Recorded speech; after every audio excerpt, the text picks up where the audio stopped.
Ya, Assalamualaikum warahmatullahi wabarakatuh. Perkenalkan, kami dari kelompok 7 akan mempresentasikan keamanan jaringan. Kelompok kami terdiri dari Latif Indra Nugroho dan saya sendiri, saya Todi Laksono. Yang pertama, agenda. Ancaman keamanan jaringan, virus, malware, serangan DDoS, dan lain-lain. Yang kedua, keamanan fisik dan logis. Yang ketiga, firewall dan IDS atau IPS.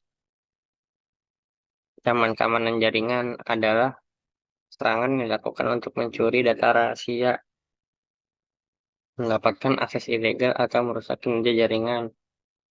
Ancaman ini dapat berupa virus, worm, trojan, spyware, rootkit, phishing, dan lainnya. Serangan ini dapat merusak data, sistem, dan jaringan serta menyebabkan kerugian finansial pada korban.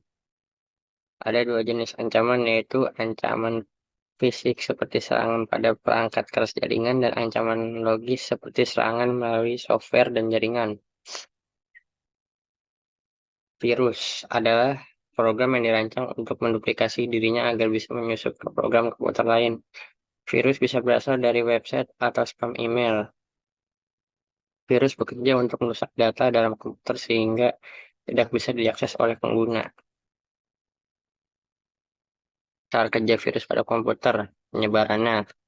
Virus dapat menyebar melalui berbagai media seperti internet, email, perangkat USB, dari situs web yang tidak terpercaya. Yang kedua, penyusupan. Setelah virus masuk ke dalam sistem, ia akan menyusup dan menyembunyikan dirinya di berbagai file dan lokasi di dalam komputer. Yang ketiga, penyebaran. Virus dapat mengendalikan dirinya dan menyebar ke file lain di dalam komputer atau perangkat lain yang terhubung dengan komputer. Yang terakhir, aksi merusak. Setelah teraktivasi, virus akan melakukan tindakan merusak seperti menghapus data, merusak file, mencuri informasi pribadi, atau mematikan sistem. Yaitu malware merupakan program berbahaya yang diinstal ke dalam sistem komputer secara tidak sengaja dan bisa mengaruhi keamanan data serta performa sistem operasi Anda. Ancaman ini berasal dari eksternal dan berdampak secara signifikan bagi komputer. Malware dapat menyebabkan gangguan dan kerusakan secara masif. Salah satu serangan malware yang sering dilancarkan oleh hacker adalah spyware. Serangan ini bekerja dengan cara mengintai aktivitas pengguna suatu jaringan komputer sehingga mereka bisa melancarkan tindakan aksi kejahatan. Spyware sudah sering menjadi masalah utama bagi perusahaan sejak beberapa tahun silam.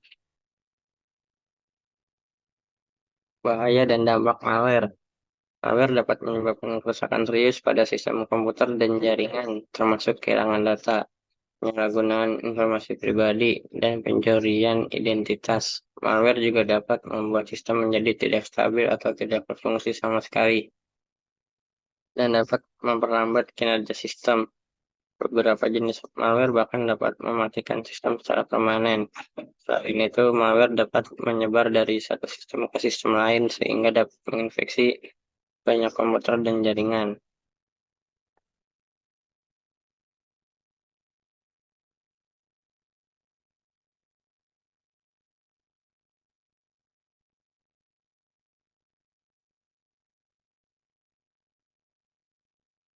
Cara menanggulangi malware. Beberapa cara untuk melindungi sistem komputer dan jaringan dari malware. Yang pertama, gunakan perangkat lunak antivirus yang andal dan perbarui secara teratur. Yang kedua, gunakan perangkat lunak keamanan yang terbaru dan terupdate pada sistem operasi dan aplikasi. Yang ketiga, jangan membuka email atau lampiran yang tidak dikenal atau mencurigakan. Yang keempat, jangan mengunduh perangkat lunak atau aplikasi dari situs web yang tidak dikenal atau mencurigakan. Yang kelima, jangan mengklik tautan yang mencurigakan atau tidak dikenal. Yang keenam, perbarui perangkat lunak, sistem operasi dan aplikasi secara teratur untuk memperbaiki kerentanan keamanan. Serangan distributed denial of service. DDoS merupakan jenis serangan cyber yang memanjiri trafik jaringan komputer, website, atau aplikasi sehingga tidak dapat merespons permintaan. Serangan ini dilancarkan dari berbagai lokasi dan sumber untuk mengalirkan lebih banyak trafik dalam waktu yang sama. Akibatnya website tidak bisa diakses oleh pengguna internet yang benar-benar membutuhkan informasi melalui website tersebut. Hacker akan memanfaatkan momen tersebut untuk melancarkan serangan lain yang tidak kalah berbahaya. Jaringan komputer yang terkena DDoS kemudian akan dilanjutkan oleh serangan lanjutan oleh hacker. Serangan lanjutan ini dikenal sebagai botnet. Mereka menanamkan malware pada botnet sehingga jaringan komputer dapat dikendalikan oleh peretas. Botnet memiliki kemampuan pemrosesan target dan sumber di lokasi geografis yang berbeda sehingga sulit dilacak keberadaannya. Ancaman fisik keamanan jaringan. Kaitan dengan risiko yang muncul akibat tindakan atau peristiwa fisik yang dapat merusak infrastruktur jaringan. Ancaman fisik dapat mencakup hal berikut: pencurian atau kerusakan perangkat keras atau hardware jaringan seperti server, router, switch, atau kabel jaringan. Bencana alam seperti banjir, gempa bumi, atau kebakaran yang dapat merusak peralatan fisik atau pusat data. Akses fisik yang tidak sah ke perangkat jaringan seperti penyusupan fisik ke dalam ruang server atau fasilitas jaringan. Ancaman vandalisme yang dapat merusak peralatan fisik atau infrastruktur jaringan. Untuk mengatasi ancaman fisik, perlu diterapkan tindakan seperti pengamanan fisik fasilitas jaringan, penggunaan kontrol akses yang ketat, penggunaan backup dan pemulihan bencana, serta perlindungan terhadap kerusakan perangkat keras. Ancaman logis keamanan jaringan. Ancaman logis berkaitan dengan resiko yang timbul akibat serangan atau tindakan yang bersifat perangkat lunak atau berbasis jaringan. Ancaman logis dapat mencakup hal berikut: malware seperti virus, worm, trojan, ransomware yang dapat merusak perangkat dan sistem. Serangan cyber seperti serangan DDoS, serangan phishing, serangan peretasan, dan eksploitasi kerentanan perangkat lunak. Pelanggaran data atau peretasan yang dapat mengakibatkan pencurian informasi sensitif. Ancaman internal seperti akses tidak sah oleh pegawai atau kontraktor yang bermaksud jahat. Untuk mengatasi ancaman logis, perlu diterapkan tindakan seperti penggunaan firewall, sistem deteksi dan pencegahan intrusi, pemutakhiran perangkat lunak, enkripsi data, serta pelatihan keamanan bagi pengguna jaringan. Apa itu firewall? Firewall adalah sistem keamanan yang melindungi komputer Anda dari berbagai ancaman di jaringan internet. Dengan kata lain, fungsi firewall adalah bekerja sebagai sekat atau tembok yang membatasi komputer dari jaringan internet melalui tembok API. Inilah bisa mengatur data, informasi, dan kegiatan apa yang boleh lalu lalang dari jaringan internet ke komputer dan begitu pula sebaliknya.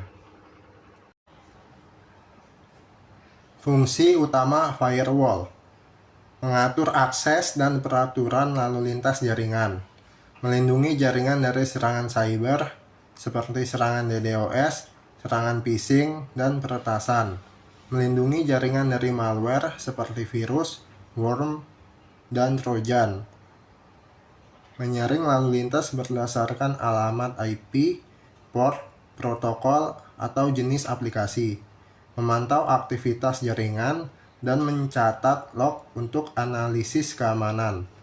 Firewall adalah komponen penting dalam strategi keamanan jaringan dan dapat membantu melindungi data dan sumber daya jaringan dari ancaman yang beragam. Berdasarkan tipe perangkatnya, firewall dibagi menjadi dua: firewall perangkat keras dan firewall perangkat lunak. Intrusion Detection System atau IDS. Sistem yang memonitor trafik jaringan untuk mendeteksi aktivitas-aktivitas mencurigakan. Jika aktivitas mencurigakan tersebut ditemukan, IDS akan melaporkannya dalam bentuk peringatan. Dengan kata lain, IDS bisa dibilang sebagai perangkat lunak pemindai sistem atau jaringan guna terhindar dari kegiatan yang melanggar kebijakan. IDS bekerja dengan memonitor lalu lintas jaringan atau log kejadian dalam sistem dan mencari tanda-tanda yang menunjukkan adanya ancaman keamanan. Ketika IDS mendeteksi aktivitas mencurigakan, ia akan menghasilkan peringatan atau laporan kepada administrator atau tim keamanan, tetapi tidak secara otomatis mencegah serangan. Intrusion Prevention System atau disingkat IPS adalah teknologi keamanan yang digunakan mendeteksi dan mencegah berbagai jenis ancaman cyber yang berpotensi masuk ke dalam jaringan. Teknologi ini akan terus bekerja memantau dan melihat jaringan jika terdapat peluang insiden berbahaya serta memberikan informasi terkait insiden tersebut. IPS dapat melaporkan potensi insiden ke pengguna atau administrator sehingga mereka dapat mengambil langkah preventif. Selanjutnya, pengguna dapat mengambil langkah pencegahan seperti menutup akses poin dan mengonfigurasikan firewall untuk mencegah serangan yang akan dilakukan. Perbedaan IDS dan IPS. 1. Dari lingkup tindakan. IDS hanya mengirimkan peringatan, sedangkan IPS mengirimkan peringatan dan mengambil tindakan aktif untuk menanggulangi ancaman. 2. Fungsi utama. IDS mendeteksi ancaman dan mengirimkan peringatan, sedangkan IPS mendeteksi potensi ancaman dan memblokirnya. Mengirimkan peringatan adalah opsional. 3. Penyebaran. IDS melalui spanning port atau network tap, sedangkan IPS melalui inline atau satu jalur. Selanjutnya, otonomi. IDS tidak ada. IDS tidak perlu mengirimkan peringatan ke analis atau administrator, sedangkan IPS ada. IPS dapat mengambil tindakan tanpa campur tangan pengguna. Sekian presentasi dari kelompok kami. Bila ada salah dalam pengucapan, saya mohon maaf. Dan terima kasih. Wassalamualaikum warahmatullahi wabarakatuh.